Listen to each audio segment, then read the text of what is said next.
성장하느냐 소멸하느냐는 활동을 하느냐 하지 않느냐에 달려있다.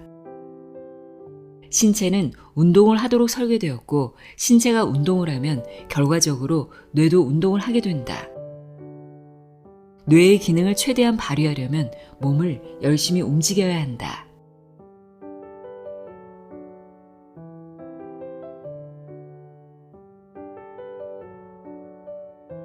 안녕하세요. 나의 소리책갈피 소리내어 읽다입니다.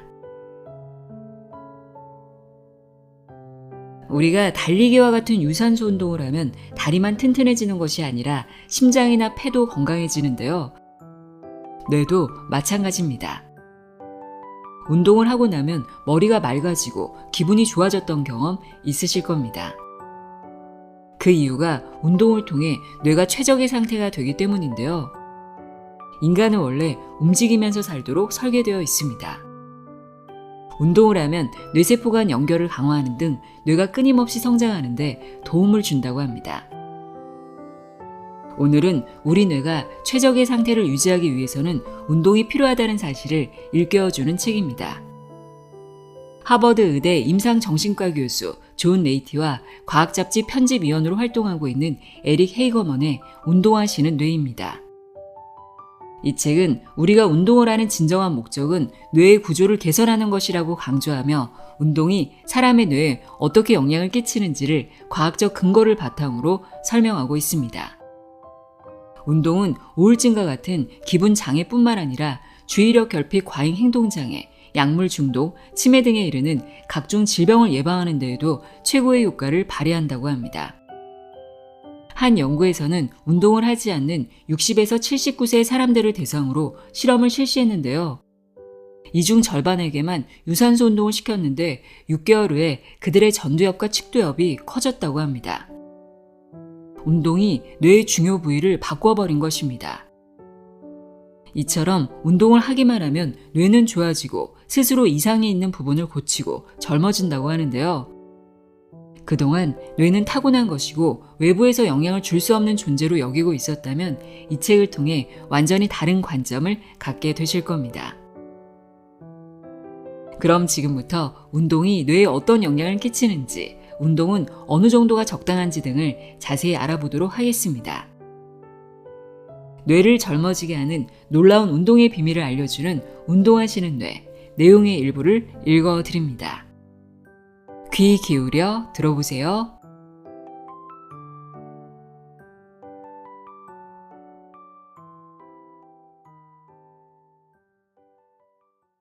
뇌세포를 연결하라. 누구나 운동을 하면 기분이 좋아진다는 사실은 알지만 도대체 왜 그런지를 아는 사람은 별로 없다. 그저 스트레스가 사라져서 혹은 뭉친 근육이 풀어지거나 엔도르핀 수치가 높아져서 그럴 것이라고 짐작할 뿐이다. 하지만 유쾌한 기분이 드는 진정한 이유는 운동을 해서 혈액을 뇌에 공급해주면 뇌가 최적의 상태가 되기 때문이다. 이러한 점은 운동이 단순히 신체에 이롭다는 사실보다 훨씬 더 중요하고 흥미진진하다. 근육이 발달하고 심장과 폐의 기능이 개선되는 것은 부산물에 불과하다. 그래서 나는 종종 환자들에게 말하곤 한다. 운동을 하는 진정한 목적은 뇌의 구조를 개선하는 것이라고. 첨단 과학이 주도하는 오늘날에는 인간이 본능적으로 활동을 하려는 속성을 지녔다는 사실을 망각하기 쉽다. 인간을 포함한 모든 동물은 움직이면서 살도록 되어 있다. 하지만 인간은 이런 생물학적 명령을 차단하는 사회만을 지향한다. 지난 50만 년 동안 끊임없이 환경의 변화에 적응하면서 인간의 뇌는 운동신경을 갈고 닦는 쪽으로 진화해왔다. 사냥과 채집을 하던 선조들을 육체적인 힘에만 의존하던 야수 같은 존재라고 생각하기 쉬운데 식량을 찾고 저장하기 위해 두뇌를 사용하지 않았다면 그토록 오랜 기간에 걸쳐 생존할 수 없었을 것이다. 또한 그런 과정을 통해서 사냥이나 활동, 학습 등에 관한 생활 방식이 우리 뇌의 회로에 각인된 것이다. 하지만 오늘날 우리는 더 이상 사냥이나 채집을 하지 않는다는 점에서 문제가 생긴다. 가만히 앉아있는 현대인의 생활 방식은 본성에 위배되며 개개인의 생존, 더 나아가 인류의 생존을 위협한다. 미국 성인의 65%는 과체중이나 비만이며 10%는 당뇨병에 걸려 있다. 당뇨병은 운동과 식생활을 제대로 하지 않아서 생기는 치명적인 질병이지만 얼마든지 예방이 가능하다. 그러나 한때는 중년에 접어든 사람들만 걸리던 당뇨병이 이제는 아이들에게도 유행처럼 번지고 있다. 우리는 말 그대로 스스로를 죽이고 있는 셈이다. 이것은 비단 특대 사이즈를 선호하는 미국에만 국한된 문제가 아니라 모든 선진국에서 나타나는 현상이다. 더 심각한 문제는 아무도 관심을 기울이지 않고 있지만 운동 부족이 우리의 뇌를 죽음으로 이끈다는 점이다. 운동을 하지 않으면 실제로 뇌가 오그라든다. 미국 문화에서는 정신과 신체를 각기 독립된 존재라고 간주하는데 나는 둘을 함께 생각했으면 한다. 최근 5년 동안의 신경과학자들이 발견한 내용만으로도 신체와 뇌와 정신이 생물학적으로 긴밀하게 연결되어 있다는 사실을 보여주기에 충분하다고 생각했기 때문이다.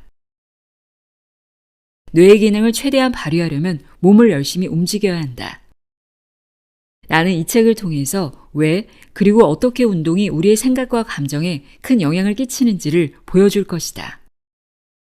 또한 운동이 어떻게 뇌의 학습 능력의 토대를 마련하는지를 과학적으로 설명할 것이다. 운동이 기분과 불안감과 주의력에 어떤 영향을 끼치는지, 스트레스나 노화를 어떻게 억제해 주는지, 호르몬 양의 변화로 흐트러진 여성의 몸을 어떻게 균형 잡아 주는지도 다룰 것이다. 운동을 하면 세로토닌, 노르에피네프린, 도파민의 분비가 늘어난다. 이 신경 전달 물질들은 사고와 감정에 중요한 역할을 한다. 세로토닌이 부족하면 우울증에 걸린다는 정도는 잘 알려져 있다. 하지만 그 이상은 정신과 전문의들조차 모르는 경우가 많다. 심한 스트레스는 10억 개에 달하는 신경세포 사이의 연결을 부식시키고 만성 스트레스는 뇌의 일부분을 오그라들게 한다는 사실은 모르고 있는 것이다. 그러므로 운동을 하면 신경화학 물질과 여러 가지 성장 인자들이 분비되어 뇌의 파괴 과정을 거꾸로 돌리고 뇌의 회로를 물리적으로 강화한다는 사실 또한 모르는 것이 당연하다. 자주 쓰면 자라나고 쓰지 않으면 퇴화한다는 점에서 뇌도 근육과 다를 바 없다. 뇌에 있는 뉴런들은 각자 몸에서 뻗어나온 가지에 붙은 잎사귀들을 통해 서로를 연결하는데 운동을 하면 가지가 자라고 새로운 꽃봉오리가 생겨나 뇌의 기능이 기초부터 확고하게 강화되는 것이다. 최근 들어 신경과학자들은 운동이 뇌세포 속 유전자에 끼치는 직접적인 영향에 대해 연구하기 시작했다.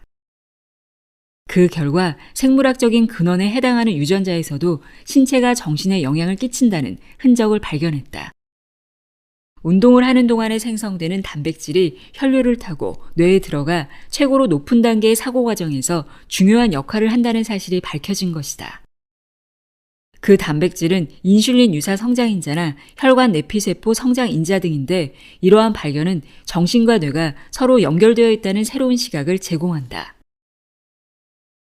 새로운 사실이 하나씩 밝혀질 때마다 신체가 정신에 영향을 끼친다는 사실에 경이로움을 느낀다.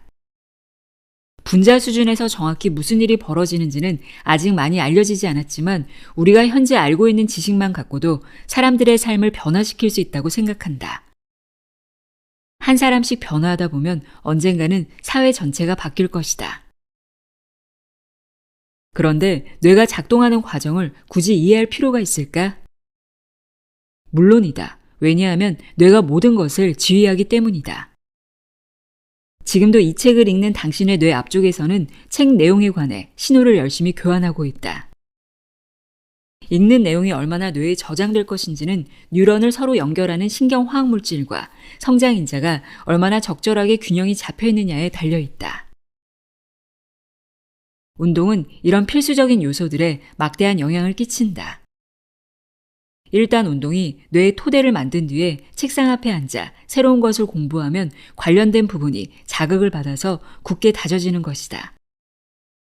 숲에서 반복하여 걸으면 새로운 길이 다져지는 것과 마찬가지로 학습을 반복하면 뇌의 새로운 회로가 자리를 잡는다. 이 책의 모든 내용은 이와 같이 뇌세포를 서로 연결시키는 것과 긴밀한 연관이 있다. 예컨대 불안감을 극복하기 위해서는 새로운 뇌세포가 자라 서로 연결됨으로써 기존의 뇌회로를 대체할 새로운 길이 만들어져야 한다. 신체와 뇌 사이의 이러한 상호작용을 이해하게 되면 그 과정을 통제하거나 문제 상황에 대처하기가 쉽고 정신적으로 쾌적한 생활을 영위할 수 있다. 만일 오늘 아침에 1시간 동안 운동을 했다면 차분히 앉아서 지금 읽고 있는 내용에 집중할 정신적인 준비가 되어 있는 셈이며 읽는 내용도 훨씬 많이 기억하게 될 것이다. 모든 사람들이 운동이 어떻게 뇌 기능을 향상시키는지를 잘 이해하고 기꺼이 운동을 삶의 일부로 만들었으면 좋겠다. 의무감으로 마지못해 하는 것이 아니라 즐거운 마음으로 말이다. 하긴 강요해도 소용없긴 하다. 쥐를 대상으로 한 실험 결과에 따르면 강제로 운동하면 효과가 상당히 떨어졌으니 말이다. 2000년 10월 듀크 대학의 과학자들은 뉴욕타임스에 운동이 항우울제, 졸로푸트보다 더 효과적이라는 연구 결과를 발표했다. 정말 엄청난 뉴스였다. 그런데 불행하게도 그 뉴스는 건강면 14쪽에 묻혔다.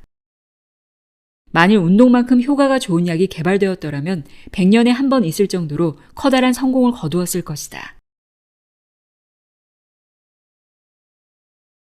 생물 선생의 말은 틀렸다. 두뇌는 일단 완전히 성장한 뒤에는 평생 변하지 않기 때문에 한 사람의 두뇌에 있는 뉴런의 숫자는 태어날 때부터 이미 정해져 있다는 것이 20세기 전반에 걸친 학계의 정설이었다. 시냅스를 얼마든지 재배열할 수는 있으나 뉴런의 숫자는 점점 줄어들 뿐이라고 생각한 것이다. 물론 어떤 행위는 뇌세포의 감소를 촉진하기도 한다. 술은 뇌세포를 파괴하고 파괴된 뇌세포는 절대로 재생하지 않는다고 학생들에게 겁을 주던 생물선생의 엄포처럼 말이다. 그런데 생물선생의 말은 틀렸다. 뇌세포는 분명 재생한다. 그것도 수천 개씩 다시 생겨난다. 과학자들은 최근 들어 뇌세포를 자세히 들여다볼 수 있는 첨단 영상기구를 사용해서야 뇌세포가 재생한다는 결정적인 증거를 찾아냈다. 그리고 그 결과가 1998년에 학술 논문으로 발표되었다. 새로운 발견은 전혀 예상치 않은 곳에서 이루어졌다. 가끔 암 환자들에게 물감을 투입해서 암세포가 증식하는 모습을 추적하는 경우가 있다. 물감으로 불치병 환자의 뇌를 관찰하던 연구진은 해마에 염료 표시가 집중적으로 몰려있는 모습을 발견했다. 이런 현상은 뉴런이 분열하고 증식한다는 증거였다. 몸의 다른 부위에 있는 세포와 마찬가지로 해마에서도 신경 재생이 이루어지고 있다는 뜻이었다. 그 이후로 신경과학자들이 앞다투어 새로운 세포의 역할을 연구하기 시작했다. 연구 결과의 적용 범위는 실로 넓었다. 파킨슨병이나 알츠하이머 병과 같은 퇴행성 질환의 근본 원인이 세포가 죽거나 손상되는 데 있기 때문이다. 노화란 것도 결국 신체를 이루고 있는 세포가 죽어가는 현상인데 갑자기 우리의 뇌에 노화에 대항할 수단이 내장되어 있다는 사실이 발견된 것이다. 이러한 발견은 신경 재생을 유도하는 법만 알아내면 뇌의 일부를 대체할 새로운 세포를 만들 수도 있다는 중요한 의미였다. 그렇다면 이것이 건강한 뇌에는 어떤 의미일까? 연구 초창기에 신경 재생에 관한 단서를 제공해 준 것은 박새였다. 박새는 해마다 봄이 되면 새로운 노래를 배우는데 이때 해마에서 새로운 세포가 폭발적으로 생겨난다는 사실이 밝혀졌다. 우연의 일치였을까? 확실하게 증명하지는 못하고 그저 새로 생겨난 세포들이 학습에 어떤 역할을 하는 것 같다고 추측만 할 뿐이었다. 뉴런이 처음 생성될 때에는 아무런 기능도 없는 줄기세포에 불과하지만 발달 과정을 거치면서 자기 역할을 찾아낸다. 대부분의 뉴런은 자기 역할을 찾지 못하는데 그러면 결국 소멸하고 만다. 새로 생겨난 세포가 기존의 네트워크에 융합하는 데에는 약 28일 정도가 걸린다. 그리고 다른 뉴런과 마찬가지로 활동 의존적 학습이라는 개념의 적용을 받는다. 즉 새로 만들어진 뉴런은 사용하지 않으면 소멸하고 만다. 솔크 연구소의 신경과학자 프레드 게이지는 환경풍요와 모형을 쥐에게 사용해서 이 개념을 실험해 보았다. 처음 실험할 때에는 갖가지 방법을 다 시도해 보았습니다. 별 뾰족한 수가 없었거든요. 그런데 놀랍게도 쳇바퀴를 우리 안에 넣어주는 방법이 새로운 세포 생성에 가장 큰 효과가 있었습니다. 문제는 같은 비율의 뇌세포가 죽어서 결국 운동을 하지 않는 쥐와 같아진다는 점이었습니다. 말하자면 달리기 직후에는 뇌세포 숫자가 많아지지만 새로 생겨난 세포가 살아남아서 기존의 네트워크에 융합하려면 가지를 뻗어야 합니다. 다시 말해서 운동을 하면 뉴런이 대량으로 생성되지만 생성된 뉴런이 살아남게 하려면 풍요로운 환경을 만들어 자극을 주어야 한다는 뜻이다. 신경 재생과 학습 간의 관계를 처음으로 확실하게 밝힌 사람은 게이지의 동료 헨리에타 반 프라그였다. 그는 쥐가 수영하기에 적합한 크기의 통에 불투명한 물을 채워 넣었다. 통의 한쪽 면, 수면보다 약간 낮은 곳에 위치한 발판을 보지 못하게 하기 위함이었다. 실험의 목적은 물을 싫어하는 쥐가 이전의 경험으로부터 얼마나 빨리 발판으로 가는 길을 기억해내는지를 측정하는 것이었다. 매일 4, 5km를 달린 쥐와 운동을 전혀 하지 않은 쥐를 비교했더니 달리기를 한 쥐가 더 빨리 길을 기억해냈다. 수영 속도는 같았으나 운동을 한 쥐는 똑바로 발판을 찾아간 반면 앉아있기만 한 쥐는 이리저리 헤맨 끝에야 겨우 발판을 찾아갔다. 나중에 두 쥐의 뇌를 해부해 보았더니 운동을 한 쥐는 해마의 새로운 줄기세포가 2배나 많았다. 실험 결과를 놓고 게이지는 이렇게 결론을 내렸다. 해마의 세포 숫자와 복잡한 일에 대한 수행 능력 사이에는 분명히 밀접한 관계가 있습니다. 그리고 쥐의 신경 재생을 억제하면 쥐는 입력된 정보를 기억하지 못합니다. 비록 이 실험은 쥐를 대상으로 한 것이지만 최소한 네이버필 학생들에게 일어나고 있는 현상을 이해하는 데는 도움이 된다. 체육 수업은 학생들의 두뇌의 학습에 사용되는 세포를 만들어주고 다른 과목 수업은 새로 생긴 세포가 기존의 네트워크와 융합하는 데 필요한 자극을 준다. 그러면 그 세포는 정보를 전달하는 공동체의 중요한 일원이 되는 것이다. 운동의 결과로 생성된 뉴런에게 자신만의 고유한 임무가 주어지는 것이다. 신체와 뇌의 연결.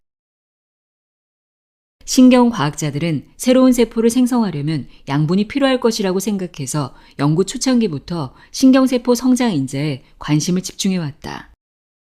성장 촉진제가 없이는 뇌가 새로운 정보를 습득하지 못한다는 사실은 진작부터 알고 있었다. 그러다가 최근 들어서 새로운 세포를 만드는 데에도 신경세포 성장 인자가 필요하다는 사실을 알게 되었다. 신경세포 성장 인자는 시냅스 근처에 있는 저장소에 모여 있다가 혈액순환이 빨라지면 방출된다. 그 과정에서 다양한 종류의 호르몬이 도움을 주기 위해 신체 곳곳에서 분비된다. 분비되는 호르몬은 인슐린 유사 성장 인자, 혈관 내피세포 성장 인자, 섬유화세포 성장 인자 등이다.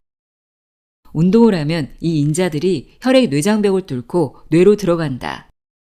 혈액 뇌장벽은 세포가 빽빽하게 들어있는 촘촘한 모세혈관망으로 박테리아처럼 크기가 큰 침입자들을 막아주는 역할을 한다. 최근에 밝혀진 바에 따르면 이 인자들은 뇌에 들어가 신경세포 성장 인자와 함께 학습을 위한 분자 기전을 가동시킨다. 또한 뇌에서 생성되어 세포 분열을 촉진하기도 하는데 특히 운동을 할 때 그렇다. 이와 같은 인자들의 다양한 역할은 신체와 뇌가 서로 연계되어 있다는 사실을 보여준다. 인슐린 유사 성장 인자를 예로 들어보자. 인슐린 유사 성장 인자는 근육이 활동하다가 더 많은 연료가 필요하다는 것을 감지하면 분비된다. 포도당은 근육의 주요 에너지원이며 뇌의 유일한 에너지원이다. 포도당을 세포로 운반하는 일은 인슐린 유사 성장 인자와 인슐린이 함께한다. 흥미로운 점은 인슐린 유사 성장 인자의 역할이 뇌에서 연료 공급이 아닌 학습과 관련이 있다는 사실이다. 어쩌면 주변에 음식이 있는 위치를 기억하기 위해서 그렇게 진화했을지도 모른다. 운동을 할 때에는 신경세포 성장인자가 뇌로 하여금 인슐린 유사 성장인자를 빨리 받아들이도록 도와주는데, 그러면 뉴런이 활성화되어서 신호신경 전달 물질인 세로토닌과 글루탐산염이 생성된다. 그 결과로 더 많은 신경세포 성장인자 수용체가 생성되어 기억을 저장하기 위한 연결을 두껍게 강화해준다. 신경세포 성장인자는 특히 장기 기억에 중요한 역할을 하는 듯이 보인다. 이런 기능은 진화의 측면에서 볼 때 너무나도 당연하다. 가장 원초적인 면만 살펴본다면 학습을 하는 능력은 식량을 발견하고 획득하고 저장하기 위해 필요한 것이다. 다시 말해서 학습을 하기 위해서는 연료가 필요한데, 그 연료의 원천이 되는 음식을 찾으려면 학습 능력이 필요하다. 신체에서 생성되는 모든 전달 물질은 이런 과정을 계속 유지시키며 인간이 환경에 적응해서 생존할 수 있게 해준다. 새로운 세포에 연료를 공급하기 위해서는 새로운 혈관이 필요하다. 운동을 해서 근육이 수축할 때 주로 그러하듯이 세포 내에 산소가 부족할 때에는 혈관 내피세포 성장인자가 신체와 뇌에 새로운 모세혈관을 만들어낸다. 또한 혈관 내피세포 성장인자는 운동을 할 때 다른 인자들이 혈액 뇌장벽을 투과할 수 있도록 투과성을 변화시키는 극히 중요한 역할을 하는 것으로 추측되고 있다. 신체에서 생성되어 뇌로 들어가는 또 하나의 중요한 물질로는 섬유화세포 성장인자가 있다. 이 인자 또한 인슐린 유사 성장인자나 혈관 내피세포 성장인자와 마찬가지로 운동을 하면 분비가 촉진되며 신경 재생에 필요한 물질이다. 섬유화세포 성장인자는 신체에서는 세포 조직의 성장을 도우며 뇌에서는 장기 강화 과정에 중요한 역할을 한다.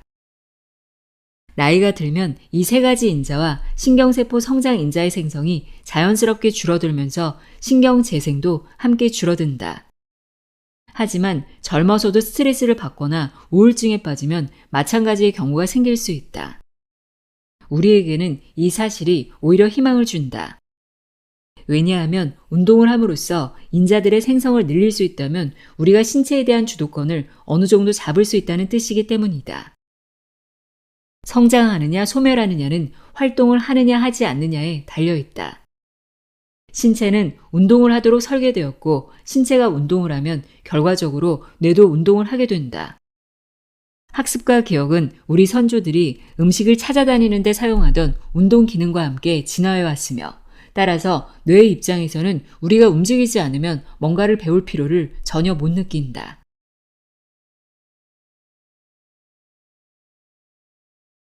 두뇌를 위한 운동법. 학습을 위해 두뇌를 최적의 상태로 만들려면 유산소 운동을 얼마나 해야 할까? 규모는 작지만 여기에 관해서 정밀하고 과학적인 연구가 일본에서 실시된 적이 있다.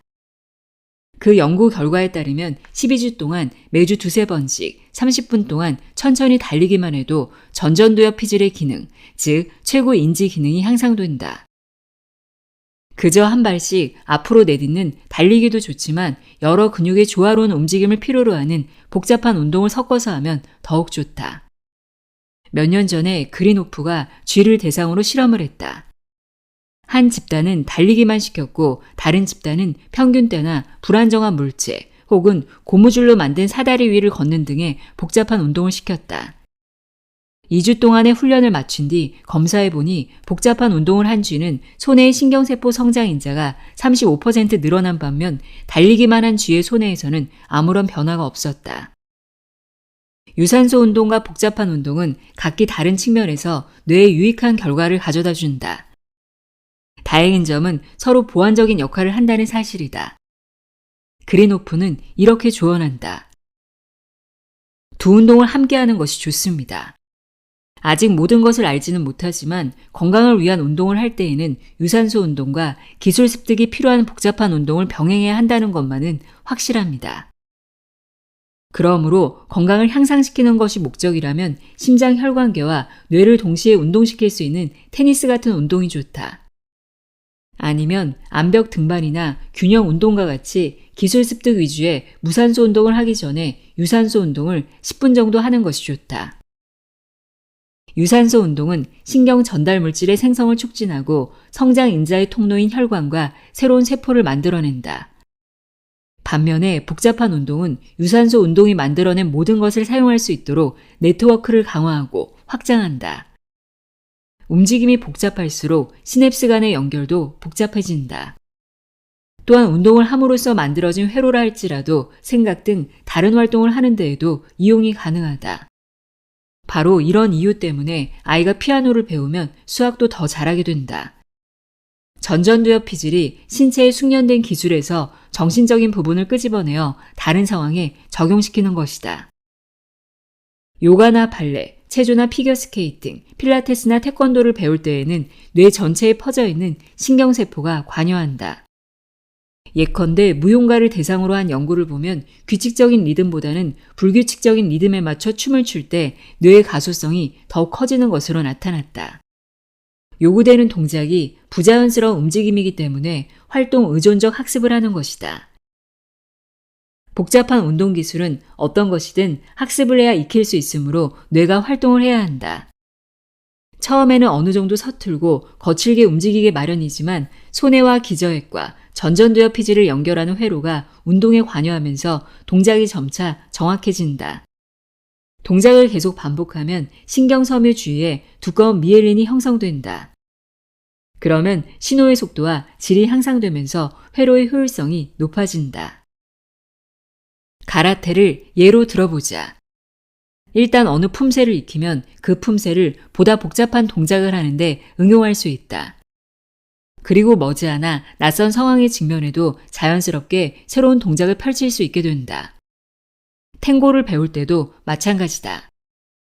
다른 사람의 행동에 보조를 맞춰야 한다는 사실 때문에 집중력과 판단력, 정확도가 높아지면서 상황의 복잡성이 기하급수적으로 늘어난다. 여기에 재미와 사교성까지 보태게 되면 뇌와 신체의 모든 근육이 최고로 높은 수준까지 활성화된다. 그러면 몸은 다음에 하게 될 일을 수행하기에 최적의 상태가 된다. 바로 이것이 우리가 운동을 해야 하는 이유다. 운동이 뇌를 바꾼다. 인지력이 감소하는 것은 사소한 데에서부터 나타난다.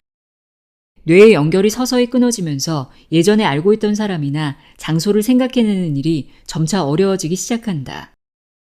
어떤 이름이 혀끝에서 맴도는데 말로 표현할 수는 없다. 컴퓨터의 검색 엔진에 해당하는 전전두엽 피질이 단어를 찾지 못하는 것이다. 그러면 해마는 기억을 불러오는 다른 방법을 제공한다. 이처럼 예전에는 저절로 되던 일이 상당한 노력을 들여야만 가능해지면 좌절감을 느끼게 된다. 누구나 나이를 먹으면 겪는 일이지만 사람들이 흔히 말하는 가벼운 인지력 장애는 사람마다 큰 차이가 있다. 퇴화가 가장 심하게 일어나는 곳은 전두엽과 측두엽이다. 전두엽은 전전두엽 피질의 회색질과 축색 돌기로 이루어진 백색질을 감싸고 있는 곳이다. 측두엽은 단어와 이름을 분류하고 해마와의 긴밀한 연결을 통해 장기 기억을 형성하는 데 도움을 주는 곳이다. 일리노이 대학에서는 두 부위에 관한 테스트 성적과 건강 수준 사이에 깊은 상관관계가 있다는 사실을 밝혀낸 일련의 실험을 했다. 그때 MRI 촬영을 해보니 평생 유산소 운동을 격렬하게 한 사람들의 뇌는 나이가 들어서도 온전하게 보존된다는 사실이 드러났다. 하지만 연구진은 상관관계 정도에 만족하지 않고 운동이 이 부위들을 물리적으로 변화시킬 수 있는지를 알고 싶어 했다.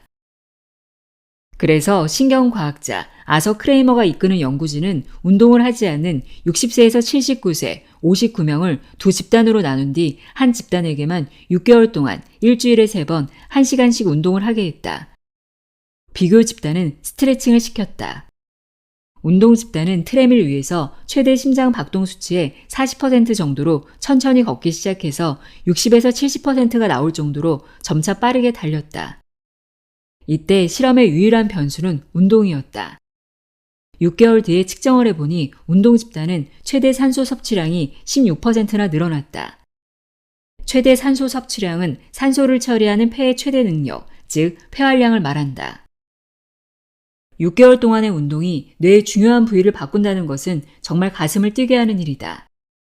촬영 사진을 직접 살펴보니 운동 집단의 뇌는 최소한 2, 3년은 더 젊은 사람의 뇌처럼 보였다. 크레이머는 이렇게 추측했다. 성장한 부분은 혈관의 구조나 새로운 뉴런일 수도 있고 새로 형성된 뉴런들 간의 연결일 수도 있습니다. 저는 그 모든 것이라고 생각합니다. 이 실험이 시사하는 바는 운동이 뇌가 망가지는 것을 막고 손상된 세포를 복구한다는 점이다. 더불어 운동이 뇌의 보안 기능을 어떻게 강화하는지를 확실히 보여준다. 크레머는 이렇게 설명했다. 가령 전전두엽 피질이 제대로 작동하지 않는다고 칩시다. 그러면 대뇌 피질의 다른 부위를 소집해서 그 일을 시킬 수 있을 것입니다.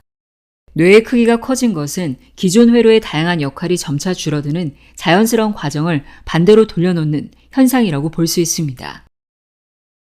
뇌가 2, 3년 젊어진다면 할 수 있는 일이 분명 훨씬 늘어날 것이다. 운동은 어느 정도가 적당할까? 지금까지 내가 직접 보고 읽은 경험을 종합해보면 최선의 운동 방법은 45분에서 60분간의 유산소 운동을 일주일에 6번 하는 것이다. 4일은 중간 강도로 조금 오래, 2일은 높은 강도로 조금 짧게 하면 좋다. 높은 강도로 운동하면 신체가 무산소 대사를 하게 되는데 이것이 사고력과 기분에 어떤 영향을 끼치는지에 대해서는 아직 논란의 여지가 있다.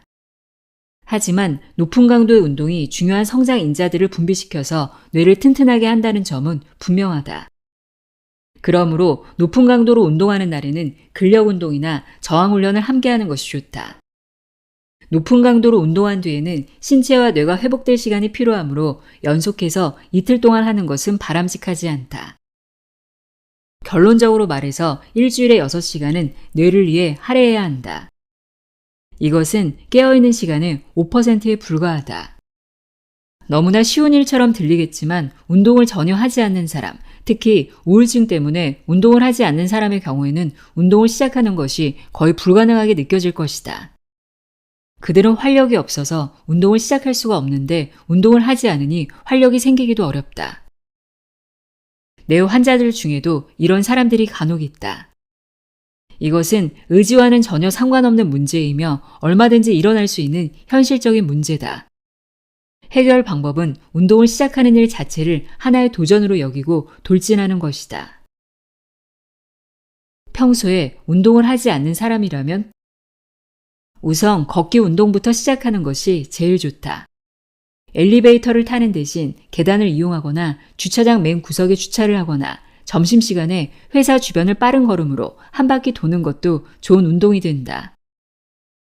만보 걷기 운동은 하루에 얼마나 걸었는지를 걸음 측정기로 계산하여 별 생각 없이도 걷기 운동을 일상적인 습관으로 만들 수 있는 좋은 방법이다. 평균 보폭이 75cm라고 한다면 만보는 7.5km에 해당한다. 이것은 운동 시간을 따로 설정해 놓지 않고도 신체를 건강하게 만드는 현명한 방법이다. 효과 또한 상당히 좋다. 걸음을 세는 행위는 몸무게를 재거나 심장 박동을 측정하는 일과 마찬가지로 노력을 쏟을 방향을 제시해주며 운동에 집중하게 해주고 의욕을 북돋아준다. 다양한 강도로 운동할 때 신체와 뇌에서 일어나는 변화를 이해하는 사람에게는 특히 그렇다. 걷기. 건강해지는 과정은 결국 산소를 받아들이는 능력을 키우는 일이다. 심장과 폐는 운동을 해서 더 많이 사용할수록 신체와 뇌에 산소를 공급하는 일을 보다 효율적으로 수행한다. 물론 혈류량이 늘어나면 세로토닌과 신경세포 성장 인자 및 그 밖의 영양물질의 생성도 늘어나는 화학적 변화가 뒤따른다. 최대 심장 박동 수치의 55에서 65%를 유지하면서 매일 1시간 동안 걷기 운동을 하면 같은 시간 동안의 걷는 거리는 점차 늘어나고 몸도 건강해진다. 이 정도의 강도로 운동할 때에는 신체가 지방을 태워서 연료로 사용하므로 신진대사 기능의 효율이 점차 높아지기 시작한다. 걸으면서 대화를 나눌 수 있는 속도보다 조금 빠르게 1시간을 걸을 수 있으면 중간 강도로 운동할 준비가 다 된 것이다. 일단 중간 강도의 운동을 할 수 있게 되면 운동을 하는 동안 신체와 뇌에 많은 변화가 일어날 뿐만 아니라 삶의 모든 부분이 바뀌기 시작한다.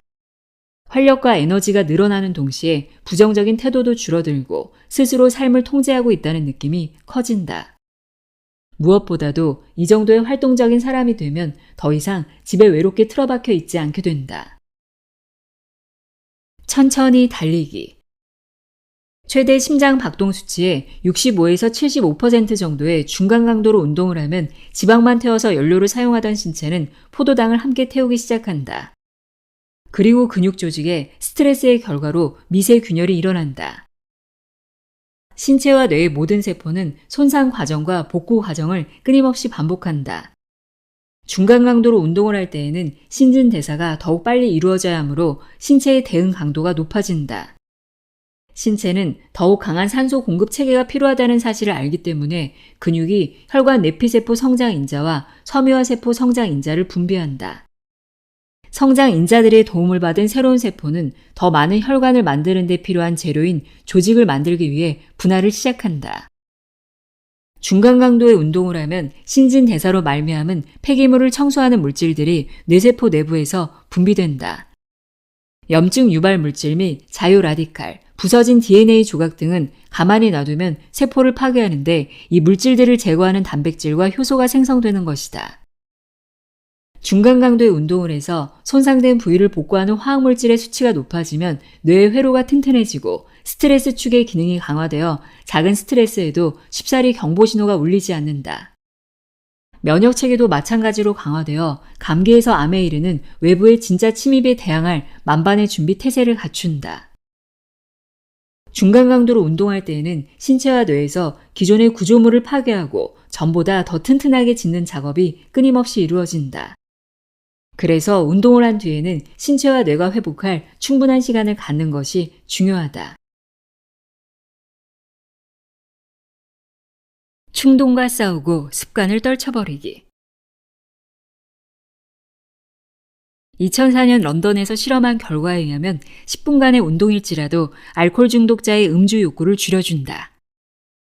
실험자들은 40명의 입원 환자들을 두 집단으로 나눈 다음 한 집단은 자전거 페달밟기 운동을 보통 강도로, 다른 집단은 약한 강도로 하게 했다. 그리고 다음 날에는 서로 강도를 바꾸어 운동하게 했는데 이들 모두 강도 높은 운동을 한 집단이 술에 대한 욕구가 더 급격하게 줄었다. 생물학적으로 볼 때 어떤 행동을 중단하면 신체가 비상사태에 돌입한다는 점에서 스트레스를 해소하는 습관은 중독과 같다. 예컨대 갑자기 음주를 중단하면 도파민의 분비도 일시에 중단되므로 스트레스 축이 균형을 잃게 된다. 금단에 따른 극도의 불쾌감은 며칠 동안만 지속되지만 술에 민감하게 반응하도록 각인된 뇌의 회로는 오랫동안 사라지지 않는다.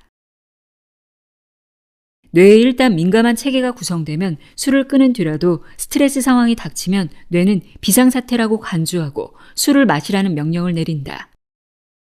이렇게 해서 알코올 중독자가 직장 문제나 사랑하는 사람과의 불화 때문에 술에 다시 빠져드는 것이다. 마약에 의존했던 사람이나 뇌의 도파민 체계가 이미 변경된 사람들에게는 스트레스 상황에 대한 최선의 해결책이 마약이다. 그들은 운동 역시 해결책이 된다는 사실을 모르고 있다. 담배를 피우는 사람은 5분만 운동을 해도 효과를 본다. 니코틴은 다른 중독성 물질과는 달리 흥분제 역할을 하는 동시에 이완제 역할도 하는 아주 독특한 성질을 지녔다. 그런데 운동은 도파민의 양을 부드럽게 늘려주는 동시에 불안감과 긴장, 그리고 금단 증상으로 오는 스트레스를 줄여주기 때문에 담배를 피우고 싶은 욕구에 대항하는데 아주 효과적이다. 운동은 흡연 욕구를 50분 정도 잠재우며 다음번 담배를 피우기까지의 시간을 2배, 3배 늘려준다. 또한 집중력을 높이기 때문에 대표적인 니코틴 금단 증상인 집중력 저하를 막아준다. 물론 뇌를 무디게 만드는 마약도 있다. 최근 이란의 과학자들이 쥐에게 모르핀을 투여하고 운동이 어떤 영향을 끼치는지 실험해 보았다. 그들이 내놓은 가설은 마약으로 인한 기억력 손실을 운동이 회복시킬 수 있다는 것이었다. 운동이 중독 및 학습과 관련이 있는 뇌부위의 도파민 수치와 가소성에 영향을 끼치기 때문이다. 그들은 쥐를 어두운 상자에 넣고 발바닥에 전기 충격을 가했다. 그리고 다시 그 쥐를 어두운 방에 넣은 뒤 전기 충격은 없으나 밝은 상자로 가는데 시간이 얼마나 걸리는지를 관찰했다. 쥐들은 모르핀 주사를 맞고 트레드밀 위에서 달리기를 하는 집단, 위약으로 식염수를 맞고 달리기를 하는 집단, 모르핀 주사만 맞은 집단, 운동도 하지 않고 주사도 맞지 않는 비교 집단으로 나뉘었다.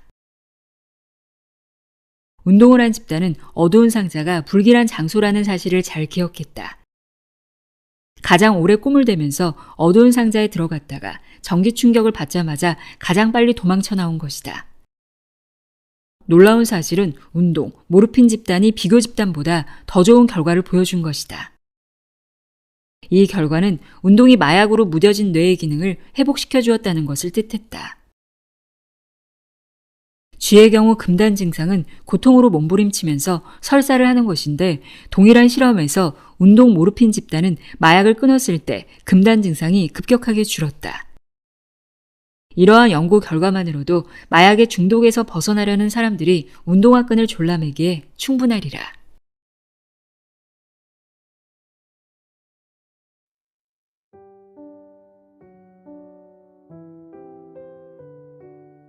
운동하시는 뇌 읽어드렸습니다. 이 책 역시 결국 몸과 마음은 하나로 연결되어 있음을 알려주는데요. 몸이 건강할수록 뇌는 유연해지고 뇌가 건강하면 심리 기능도 좋아진다는 거죠. 다시 말해 몸이 건강해지면 뇌는 저절로 건강해진다는 것 기억하시길 바랍니다. 오늘도 함께 해주셔서 고맙습니다.